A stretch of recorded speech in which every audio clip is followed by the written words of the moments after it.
Inside the Birds is back. Geoff Mosher alongside Adam Caplan. And as we always try to do on Inside the Birds, we try to bring the most objective, insightful, thought-provoking analysis of what's going on with the Eagles, what they're thinking. And there might not be a better resource to help us with that than today's guest, former Eagles president, Joe Banner. Joe, thanks so much for joining us on Inside the Birds. We hope you're safe and healthy. You look good. How you been holding up during the pandemic? So far so good. How about you guys? Well, Adam hasn't gotten a haircut in 3 months, and I just let my brother-in-law do mine. So you can judge which one of us is in better shape. I'm not going to compete on that front. Yeah, exactly. There you go. So, all right, Geoff. So it's Geoff. It's funny. This Jalen Hurts pick. I know we're going to talk about it. Yep. This has pretty much dominated talk radio this week. And unlike anything the Eagles have done in years. Joe, I have to ask this question. You were in the league for a long time with Eagles and Browns, of course. When something happens that you're not expecting, or the fans aren't expecting, do you worry about perception after these things happen? Barely is the honest answer to the question. I mean, listen, the fans are integral to the organization. They're a crucial part of your success. So you want them to be happy. And you want them to believe in what you're doing. On the other hand, in the end, you're going to be held accountable for the outcome. And the truth is, if you end up winning, they're happy. If you end up losing, they're not, whether they approved the move at the time it was made. So you try to stay very focused on, frankly, blocking out anything from the outside, not just that kind of thing, but anything that you think could distract from you being really objective and just doing what you think is right. So you never want to provoke upset. But if it's a consequence and you really believe in what you did, then you got to just do it.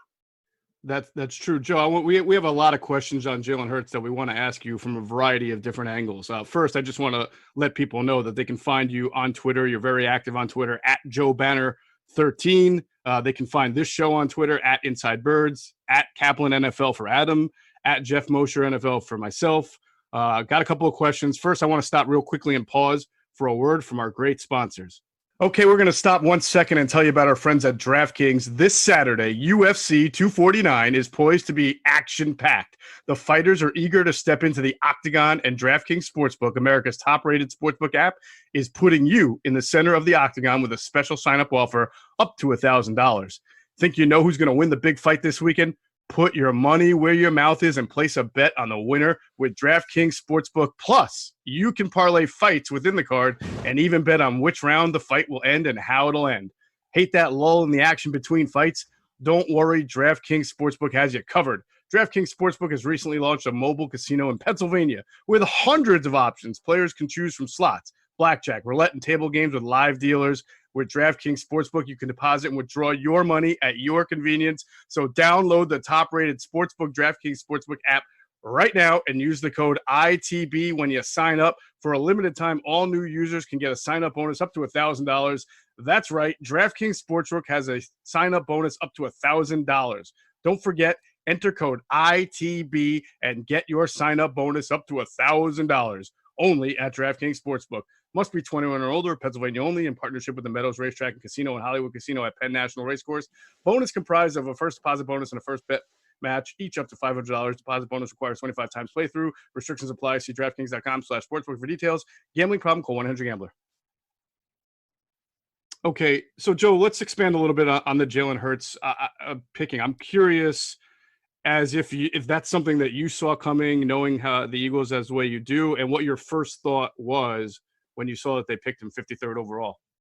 No, I didn't see it coming. And I imagine unless you were in the building and kind of heard the thought process behind it, it would be hard to have anticipated that. So I kind of come out on an in-between spot on this. I mean, I probably would not have made the move. And part of that is I like Hurts, but I don't love Hurts. I would have wanted to know that if I was going to do this, I was going to get a quarterback that would really step in and be successful, or if it came to be that I wanted to trade him in 3 years, the chances of it happening were really, really high. But I don't share kind of the irrational, to me, overreaction to the move. I mean, I remember when we picked Kevin Cobb, we felt there were three possible outcomes. One, we missed on the evaluation and we got it wrong. And, that happens in the second round. Only 40% of second-round picks become solid starters. I'm not talking Pro Bowlers. I'm just talking solid starters. So that was option number one. Option number two was that he was so good that in a couple of years that he was kind of the person who would inherit the job from Donovan and put us in a position where we already had somebody who could carry us for the next whatever it was, 5, 7, 10 years. The third was that he was really good, but Donovan was also still really good, and he created incredible potential trade bait. So we felt like two of those three things were good outcomes, and the two of the three that were good we controlled because it was about whether we were right with the evaluation or not. So as I look at this, I think of it very similarly. You're mid to late second round. You got a moderate chance of hitting on just a solid starter. We're not talking Pro Bowl difference maker. If you're right on the evaluation, they have to have believed he can step in and play games and win. He won't be as good as Wentz, but can absolutely step in there better than a backup they could have signed. And potentially down the road could be the replacement. I don't really believe that's what they think, but could be. Or you have somebody 3 years from now that teams are really craving and you have a potential trade. That's exactly how the Cobb thing turned out for us. You could say in hindsight, we actually got the evaluation wrong, but it still turned out well because the perception was that we got the evaluation right. So I think of it similarly. I don't think it was ill-conceived. I don't think they did it without a plan. I do think they'll actually find ways to use him to get some value out of him. Again, it may not have been the path I would have chosen, but I don't think it's an irrational, just kind of insane thing to have done.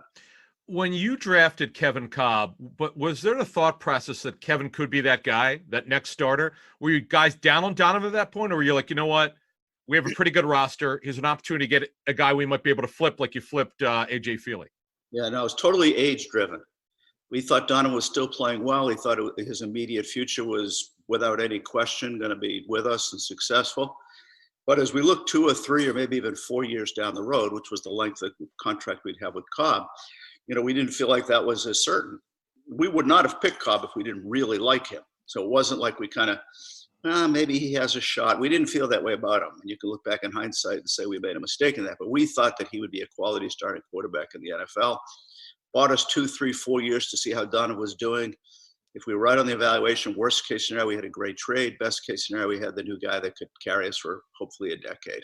That's kind of a no-lose if you get the evaluation right. Right. Let me ask you from this standpoint, not just from an Eagles standpoint, Joe, but you worked obviously same position with the Cleveland Browns, and you also have a lot of connections around the NFL. Every team thinks differently. They operate differently. So I guess what I would ask is, in this situation, how do you balance that perspective of getting the best player available on your board versus the perspective that quarterbacks are always going to be a little bit more overdrafted? Because I guess I don't know what the Eagles board looks like. I don't know if they had Jalen Hurts 53rd overall, but like you said, and like many people have told Adam and I, most teams we've spoken to had Jalen as a 3rd or 4th round prospect who would probably get picked in the 2nd round because he's a quarterback. So how do you balance that BPA versus we want a quarterback and then not reaching too much? Yeah, so, the Eagles' history is really clear, and Geoff drove this from before he owned the team, and him and I were philosophically talking about teams, and you can see it through the actions. They believe that there's nothing even close in importance to having a top-tier quarterback. I mean, World may have had an argument about Ricky Williams and Edgar and James versus Don McNabb. We didn't. The world may have thought, Kevin Cobb was a mistake or Mike Vick was a mistake. We didn't. So the view is that if you had a quarterback sitting on the board that you thought could be a quality starter in the NFL, let's say top 10, 12 starter in the NFL, you can't pass that guy. You really can't pass that guy. Maybe if you're sitting at pick 8 and you've already got a really good quarterback, but you're now in the second half of the 2nd round. Remember, they know the stats I just gave you. They have about a 40% chance of hitting on a solid starter. They know that. So they have a 60% chance of missing on the pick if they're just doing what the league does over a long period of time. So that's what they're comparing. We have a chance to make a pick that we will believe in and we'll be sure is in the 40%, but the reality is he could be in the 60%, even though we don't think so. Or a quarterback we think can be a difference maker in the NFL. I don't think most people that appreciate the importance of quarterbacks, and Eagles clearly are one of those organizations that put a huge emphasis on it from the day Geoff arrived. I don't think if you look at those 2 odds, you pass on a quarterback you believe in. Now, the second part of the question is where I have a little more disagreement with what they did is he that guy? Mm-hmm. And personally, I'm not prepared to say he isn't because he definitely has some real attributes. But I have some doubts that would leave me probably a little careful about picking him at that spot. Joe, before we move on to the next subject here, when you and I worked at ESPN together, I'll never forget when you told me, I think the Eagles might have drafted a potential Hall of Famer, and I was kind of like taken aback. Do you still feel that way now that we're 4 years later? And Wentz? Yes. Yes. I mean, other than injury, which is not a minor other thing, believe me. Yeah. I think probably would have affected whether they picked Hurts or not, even though they believe in it. I mean, listen, and I've been saying this, some franchises are trying to figure out how to get in the playoffs and hope they get hot. The Eagles are trying to build the best roster in the league that they legitimately can expect to win a Super Bowl. Those produce very different decisions when you're actually sitting there on the clock making decisions, deciding what free agents to sign. So if you're just trying to get in the playoffs, the idea that you have a really good quarterback, but he may get hurt sometimes, may not be as devastating as if your sole goal is winning Super Bowls. Because you can't win Super Bowls if you don't either have a quarterback that's playing all season or somebody who can step in when he's not playing and keep the team not necessarily as good, but good enough to still win against anybody. So, when you put those two things together, it makes sense. And I think that Wentz is on the edge of, are we starting to say he can't be the guy we can count on every season? I personally haven't given up, but we're at the point where it's clearly a very critical question, because if your goal is to win Super Bowls and he's not going to make it through, the end of January, he can't be the guy that get you there. So I still don't think we should conclude that, but I think we should be worried about it and watching it carefully. Do you think, Joe, that there's anything to what happened in the 2011 draft where Russell Wilson went and then the Eagles went with Nick Foles? We know about their interest in both. That parlays into their thinking now is, if we like Hurts, we can't wait. We must get him at 53rd, even if it's a little bit higher than where we may have him graded on our board. Yes, absolutely. I think everybody who was in that row when it came to quarterback again would never again take the risk of waiting, thinking you were waiting wisely, but taking the risk that you were waiting for a quarterback that you believed in as strongly as we believed in Russ. There was no doubt, no debate, no nothing. Every single person involved in that decision was absolutely in love with Russell Wilson. The mistake we made was we did a tremendous amount of research, every one of us calling everybody we knew, doing every piece of research we could, and we were absolutely positive that we would get him in the middle of the third round. And why not, use some other picks and, build the team as long as we were sure. Well, obviously, we got too cute for our own good. We passed on, what's turned out, in my opinion, to be a great quarterback, and changed just the history of the franchise. Andy Reid would probably still be there. A number of other things would still be very different if we had picked Russell Wilson. So I do think anybody who was sitting in that room when it came to quarterback again, if you had that level of belief, that's of course the first thing that has to be true, would never again take the risk of trying to wait 10 picks or 20 picks and lose a possible quarterback that everybody in that building believed in.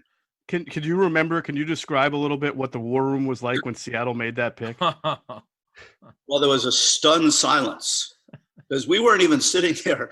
I mean, it's almost embarrassed to say we weren't sitting, sometimes you're sitting there like when we picked Brian Westbrook, we've been trying to trade up for like 20 picks. And every single time the pick was announced that we hadn't traded up, we were holding our breath. He's going to be gone now. And each time he wasn't, we were like, good, we're alive. Get back on the phone and see if we can trade up again. We were not doing that with Russell Wilson. We're absolutely sitting there very relaxed and very confident and just, good, 6 more picks, 5 more picks, whatever it was. And we were excited about getting to our picks so we could pick them. And so I think we were all like, did we hear that correctly? Because what happens is there's a person kind of behind the main table on the phone, connected to New York, and actually telling us who the teams are picking before you're seeing it on TV. Sometimes by 10 seconds, sometimes by a minute or two, but we're actually getting a heads up. So this person out of nowhere, just very calmly, by the way, says, Russell Wilson, Seattle Seahawks. And we almost thought he was kidding because you couldn't have possibly known what we're thinking and said it that nonchalantly. Nonchalant, and it probably took another 30 seconds for us to become convinced it really happened. And then we were quickly scrambling to figure out who to pick instead. And, we ended up with Nick Foles. But that wasn't obvious, by the way. There were a group of other guys we liked, but we weren't really that focused on because Russell Wilson was just going to be sitting there waiting for us. One follow-up on Russell Wilson. And your history in the league, we know that less than 6 foot quarterbacks are typically not the norm. Russell's 5'10" and a half. When you saw him first, did you go, wow, he's small, but what were your thought process when you first graded his tape? That's exactly what we did. I mean, we literally said there's a chance he'd be the first pick in this draft if he wasn't small. and Mm. certainly he'd go in the first round. And I think if, Baker Mayfield and Kyler Murray and Drew Brees had done what they've done now, he would have been the first pick in the draft, because that's now just dismissed as you got to have the right guys, got to have the right skill set. I think he has to be athletic and quick to, compensate a little bit for his size, but that guy can definitely win Super Bowls in the NFL. But at that point, people were totally dismissing, that. So we were the look was, wow, this guy has got everything you're looking for, but God, he's not even 6 feet tall. Can he make it in this league? Can he win big? Because that's what we were thinking. Can he win big? And in the end, we thought he could. But why pick him higher than you need to? And that's why I believe that pick did influence this pick, because nobody in that room would ever make that mistake again. Wow, fascinating. And yet Nick Foles becomes the Super Bowl champion that the Eagles had been looking for so long. It's amazing how fate works its way out.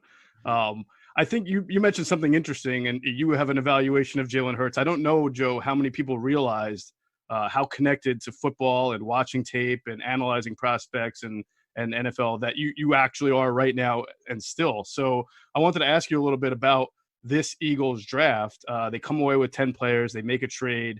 A lot of traits with speed. I mean, Howie has been talking about since the end of the season the need to get younger, faster, and more dynamic. What stands out to you at all about their haul of 10 players? Well, a couple of things, and they kind of trace to our history in some cases and our new thinking in other cases. We used to believe that there were two ways to try to solve a problem. One was just target a guy you totally believed in and you were really confident in, and if you signed or drafted or whatever it was, you solved the problem. The other was sometimes that isn't available. And then we used to have a theory, which I don't think used to, I think they still do, was we used to call it, let's throw a lot of darts at it, which meant if we don't have one clear-cut answer, let's get 3 or 4 potential guys that have a lot of upside, but aren't yet at a level where we're sure they're the answer. And I think you saw a little bit of that with some of the positions and the way they drafted. They didn't have an absolute guy that just, okay, that's the answer. So they felt like, well, let's get 2 or 3 guys, add them to the guys we've got here. Let's create some competition. And if we're right about our evaluations, 1 or 2 of these guys will probably emerge. Maybe not as a rookie, but over time, one of those guys will emerge. So I think you saw that. The part that is relatively new is the emphasis on speed. And I think you're seeing that around the league. And I think that it's the right emphasis, but you have to be incredibly disciplined to not force picks for whatever reason. It's a position you need. You're obsessed about speed. You're focused on smarts. You're focused on health. There's a lot of things that can skew your objectivity. And I think one of the things in the league that separates the teams that do really well from the ones that don't is their ability to try to stay as objective as possible. We're all human, so nobody has any illusion that any of us are perfectly objective. But if you hold your feet to the fire and make it important and make it part of your discussions to make sure we're being objective, are we picking somebody because we really need whatever it is, a cornerback? Are we forcing this evaluation because we need, so I think that they probably had the discipline internally to really challenge themselves and make sure they weren't forcing picks just because they were so committed to getting speed. But I think moving towards speed is the right move. It's where the league is headed. You just got to make sure that you're doing it objectively. Joe, during your time with the Eagles, when you guys got it right, when everything was going well, was there something you saw? You were talking about objectivity. Was there something you picked up? You know what, we're doing our process is the right way. Or when you guys missed some picks, do you go, you know what, we need to adjust this. We're not seeing it clearly. Was there anything you saw on both ends of the spectrum? Well, I think the first part is actually fairly easy, and it's still true in this building. The Eagles are in it. I think most of the successful buildings in the league. We had very firm beliefs about the priorities of building a team from a position and character perspective. And you can see what it is. And we thought quarterback was the end all, a million miles ahead of the next most important thing. And then you had to be able to control the 2 lines of scrimmage.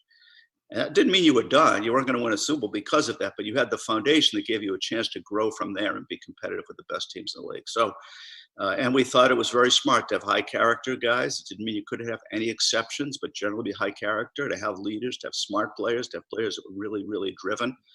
I think we were one of the earliest teams in the league to really put a tremendous amount of emphasis on the intangible analysis.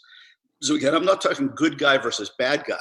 There are good guys who are moderately driven, and there are good guys who are so driven they can't stand anything but success. We wanted to try to get as many of the latter as we could. And the thing that we did that we learned from was just what we've been talking about. I mean, it is really hard to stay objective all the time. You have different biases. I just mentioned we had a position bias about leadership. We like to pick guys that were captains of their team in college. I mean, we had a whole list of things we liked. And if you looked at most of the mistakes we made, we either didn't emphasize that or didn't have all the information we needed to make sure we got that right. And, you know, you try to learn from that. But again, we're human and you know, everybody fights to be objective, but it's really, really hard to stay purely objective when you're doing stuff like this. It's such a subjective evaluation. What do you think it is, Joe, that separates the teams that are perceived to be very good at drafting, like the Ravens, the Steelers? I think, you know, the Seahawks as of late get that reputation, versus the teams that have hit and misses and probably follow along those analytics that you talk about of hit and miss percentage? So it's impossible to know that without actually being in their building. I mean, it is so, even evaluating scouts when you're not actually there and hearing the discussion and reading the reports. But I'll give you my theory from the outside in you know, watching teams. And it's nothing different than the things that, you know, we're talking about. There are key characteristics that drive success at each position, and they're not the same.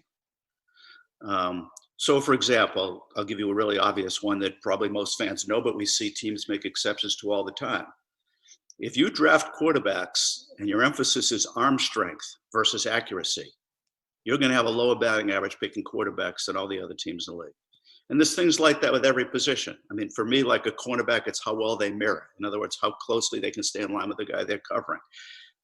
You can be fast, you can be quick, they can flip your hips. They talk about a corner, how he has to flip his hips to change direction. You can do all those things really well, but if you can't mirror the guy you're covering well, you're going to create too many openings for completions in the NFL. So I think there are teams that are very disciplined about what they're looking for in each position that they think correlates to success. Sometimes it's success no matter where you play. Sometimes it's success based on your particular scheme and system. But the teams that I think are successful have a very clear vision of what they're looking for in particular qualities at every position, whereas other teams are just randomly trying to add talent. And they're not really that scientific about it. They're really probably not that introspective after they make mistakes, as I think the really successful teams are. So when you see a team go out and they draft a quarterback because of his arm strength, and somebody below them gets drafted because, you know, they're really smart and accurate, I'm going to bet on there are no absolute rules, but I'm going to bet on the smart and accurate team being right way more often than the other. Joe, on the subject of analytics, people point to you as the guy who brought it into the Eagles, but let's be accurate with this. What did you bring in when you and Jeffrey came in 1994, and where's it gone in the Eagles building from when you brought it first in?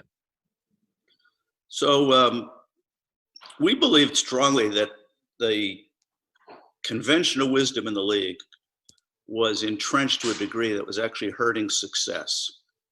People were just doing what they'd seen people do before. They were inclined to avoid criticism. They were about self-preservation. And that as a result, it was a business that changed even slower than most businesses. By the way, every business is afflicted by the first part of what I mentioned to some degree. It just seemed in football to a greater degree. So was there a way to benefit from the fact that Geoff and I were really rookies to the league and weren't wedded in the conventional wisdom? And so we decided we'd bring in some people way smarter than us, originally a group of guys that were professors at MIT, and gave them some projects to do for us to analyze some really, at the time, fairly basic things. I mean, they'd barely be called analytics today, but they were more than what people were doing at the time. We did some really good work with them that was interesting. Then we actually had a group from Wharton that we worked with for a few years. Similar things. We were focusing on gameplay, to some extent player evaluation, and a lot on team building. Like, was our sense of what were the priorities to build a team right? And could you prove it? Or were those just our instincts and our observations? So I think everybody else had their instincts and observations.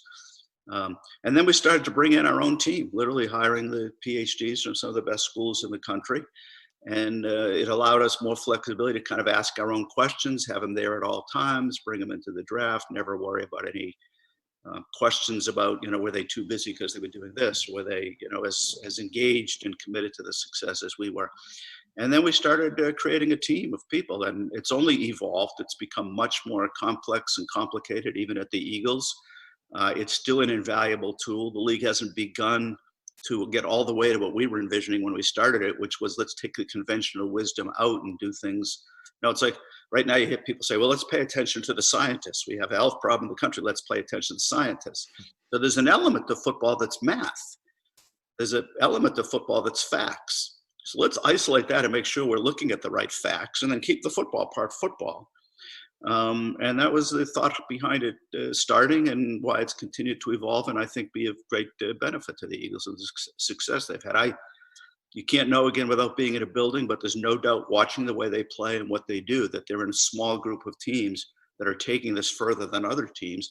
And it doesn't necessarily decide the game, but in a league where you're looking for any little incremental gain that you can get with an upside down draft and a cap, you're looking for anything that gives you any advantage. There's absolutely no doubt analytics. Look at the 17 draft, Joe. I mean, 17 season, and the way that Doug Peterson called plays. I mean, is that what you kind of vision? Because you said that in your Paul Domowitch piece, you had spoke about how the draft is really not so much about analytics, but gameplay is. Can you explain that a little bit?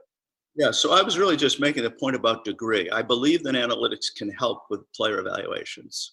But I believe that it's also, there's a risk of putting too much weight on analytics in player evaluation. And the reason I say that is what we were talking about earlier.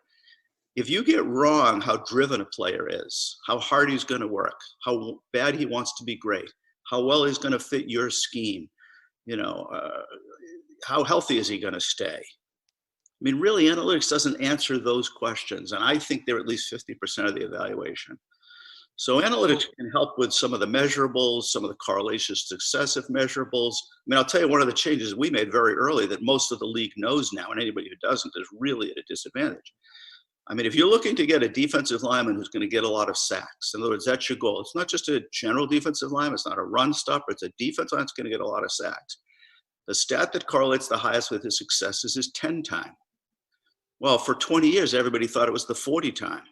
It's not. It's his first step and his first few steps. Now I'm talking sacks. So if that's your goal, and you're sitting there as a team that's still putting a lot of weight on his 40 time, and you think you're drafting somebody who's going to get a lot of sacks, you're looking at the wrong stat. So in that sense, analytics, makes a difference. And I don't want to make it seem like it doesn't have value. It does. But I don't think it's determinative. And I think one of the things that maybe this year helped us with some of the teams that are using too much analytics was getting them back to the basics of watching tape and using analytics as additive. Now, when you're talking about playing a game, there's a lot of advantages to using it. Almost every decision you can make, every play can be better informed. It won't tell you a play to call. It'll just tell you if this play has a 40% chance of success and this has a 65, barring some unusual circumstance or some unique matchup or a game situation based on the score and the time, you're probably going to call the play with a 65% chance of success more often than not. I'll tell you one of the things that nobody talks about publicly in analytics that it drove that really should get a lot more coverage. Teams that are using analytics are calling plays trying to get a first down on second down. You know how you've heard for years and years, we got to set ourselves up have a high percentage of success on third down. Well, you're calling different plays if your goal for the first two plays is to get in a good position to convert third down than you are if your goal is to actually get the first down on second down. Mm-hmm. Most of the team that use analytics extensively know that what we should really be doing is trying to get our first downs on second down, mm-hmm. as opposed to waiting. It's better to be in 2nd and 5, going for the first down, running two plays, either one of which can gain 5 yards, than trying to get to 3rd and 2, and all of your eggs are in one basket. So those are the kinds of changes that when you get to in-game are making a huge difference in the outcomes of games and doesn't even get talked about that much. I'm glad you brought that up. I guess from an outsider looking in, I will say I have been curious, even concerned sometimes about, with the Eagles in general, about how much they talk about analytics and then how much it goes into their player procurement process, to the point where, is there a line that you're mentioning you've got to balance one or the other? And I've always wondered if they have a great understanding of where that line is for them. And also something I hear around the league, Joe, that maybe you can speak to. It's not just with the Eagles, it's with any team that has people in charge of analytics, is that uneasy marriage sometimes between the personnel people and the analytics people. It's hard to always expect them to understand each other and speak the same language, and how difficult that might be for someone who's in a GM position like Howie or a president position to make it all work between these factions that may butt heads a little bit. Yeah, the teams that are butting heads over this are going to lose. And I don't mean literally all the time, but they're fundamentally going to lose more often than when compared to the teams that have mastered that problem. I mean, I've tried to explain this to some of the guys that, maybe a little bit older or a little less familiar with analytics and have an instinctive resistance to it. Mm-hmm. We've had quality control coaches in the NFL for 60 years. And really what they did was they produced stats on what defenses, if you're an offensive coach, you have a quality control coach with you, and he's telling you that, it's 3rd and 4, they're going to be in this defense most of the time. So analytics is really just an evolution and a more sophisticated version of the same thing. You just have to know where to put a lot of emphasis on it and where to have it just be a part of what you're doing. From watching the way the Eagles make decisions, again, going back to it's always hard to stay purely objective. And I feel like I see that every once in a while. But I feel like from watching them from the outside, they have the right balance of focusing on tape and player evaluation and proper ways to build the team again. And sometimes people refute analytics by pointing out times it's wrong. And the fact of the matter is nobody maintains that analytics is ever. Like I gave you the example. I mean, it may give you that play X is going to be successful in this scenario 65% of the time, and play Y maybe 40% of the time. The first play is still wrong 35% of the time. So no one's sitting here going, oh, use analytics and you'll never make any mistakes. Mm-hmm. The theory is that if you use analytics effectively, you'll at least be creating some incremental likelihood that you're getting it right. Joe, roster building, going forward here, and I wanted to get this straight because I don't think you and I have really talked about this much over the years, but you were unfairly criticized sometimes about, Benner doesn't want guys who are 30 years or older, which if you go through it, you did keep some guys who are over 30, but there weren't a lot of them. What's your theory on, or your feeling on keeping guys who are over 30, or in this case, if the Eagles bring back Jason Peters, who's 38 years old? Well, you said it perfectly. I mean, we were selective. So it's not like we were throwing people out, after 30 years old. We had Trey Thomases and John Runyons and Brian Dawkinses and Troy Vincents and some of our very best players that we gave, new contracts to when they were over 30. But I think you've seen part of what the Eagles talk about this offseason. It is extremely hard to compete at the end of the season if you are more injured than the teams around you. And it's just irrefutable. The stats are incredibly compelling. Younger players get hurt less often. Keep in mind, I didn't say younger players don't get hurt and older players do. Again, I'm into playing the odds. If I know that I have a younger roster, I have less chance of getting hurt. It doesn't mean there aren't going to be any exceptions. It doesn't mean I wouldn't sign Jason Peters right now. But it does mean that I'm going to try to build a young roster that I know is more likely to stay healthy, because I want them all to be playing at the end of the season. I know they won't be. I don't know which guys won't be playing. It'd be great if you knew that ahead of the season so you could build your depth where you needed to. But I know some of the guys we're starting with won't be here at the end. And the way to make that number as small as possible, there's no doubt in my mind, watching what happened with Peters, watching what happened with Malcolm Jenkins, just listening to how he talked in the offseason, that they realized that we had gotten a little too old. They wanted to get younger and faster. Well, younger is healthier, and faster is just where the game is heading. If you're slower, you're not going to beat a faster team if everything else is equal. So you don't want to play teams that are faster, and you don't want to play teams that are healthier. So you get younger and faster. That's exactly the right move. And they've struggled. They won a Super Bowl in spite of having a bunch of injuries, but that's not something you want to bet on having happen very often. So we weren't trying to deny it. We thought that younger was better, but it wasn't a rule. It was kind of a guiding principle. So we kept guys that were older, but you did have to keep hitting a little higher bar the older you got to keep us confident that you'd be there at the end of the season. Did that Malcolm Jenkins decision that Howie made, did that feel like the Brian Dawkins scenario just replayed out all this time later, similarly? A little bit. I mean, Malcolm's a great player. I don't think he's in Brian's league. Obviously, there's a difference with somebody that had been his career, from being drafted all the way through into his mid-30s as Brian was, and as Malcolm was obviously a fan favorite, but I don't think anybody really compares with Brian. So there's some similarities, but I think in terms of a degree, there's obviously some difference. What was similar, which no one will really acknowledge, but the fact is that Malcolm left for not a huge contract, and Brian left for not a huge contract, and that makes maybe the debate about whether they should have been kept more interesting or more reason why to have kept them than have let them go. Okay, that's going to do it for part one of our interview on Inside the Birds with former Eagles president Joe Banner. Part two will come out with our normal Thursday morning podcast, 6 a.m., in which Adam, Joe, and I will get into owner Jeffrey Lurie, his style of ownership. We'll talk about Jason Peters returning and what that would mean, and also the overall trajectory of the franchise. I want to thank everybody for listening. Big thanks to our producer, Hunter Brody. Check out his work on Sports Talk with Broads on YouTube. Check out his podcast, Process, that he does with former Villanova basketball star Darrell Reynolds. And check out Hunter on Twitter at Broads81. And, of course, we thank our friends at PHLSportsNation.com as they continue to enhance the fan experience with their coverage of the Phillies, the Flyers, the Eagles, the Sixers. They have podcasts. They have great content daily on PHLSportsNation.com, even during this pandemic and downtime in sports. So make sure you're checking them out. And of course, please check out the Inside the Birds YouTube page and InsideTheBirds.com for more forms of ITB content.